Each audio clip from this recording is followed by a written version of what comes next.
Il convient de voir le sens de ces mots. Le Seigneur se repentit d'avoir fait l'homme sur la terre. Genèse 6, verset 6. Il faut dire que c'est appliqué à Dieu des passions humaines et que le sens n'est pas celui que supposent les mots. Il est dit de Dieu qu'il se répand non parce qu'il est sujet à une passion, mais pour montrer la grandeur du péché.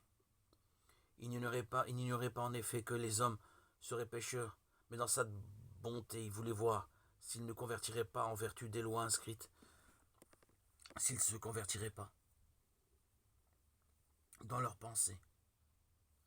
La parole, je vais effacer de la surface de la terre les hommes que j'ai faits, Genèse 6, 7, est bien dite, car Dieu ne conduit pas l'homme au néant, ni le détruit quant à son âme, mais il le fait disparaître de la terre.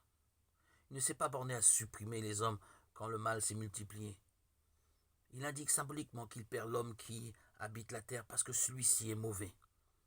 C'est en effet le méchant qui habite la terre. Le saint n'y habite pas, il y séjourne. L'intention de Dieu est de détourner l'homme des choses terrestres, alors même que l'homme s'attache à elles.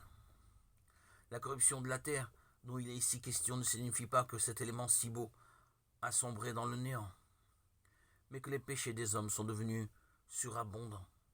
La terre désignant par métonymie les hommes, comme dans ces paroles du psalmisme.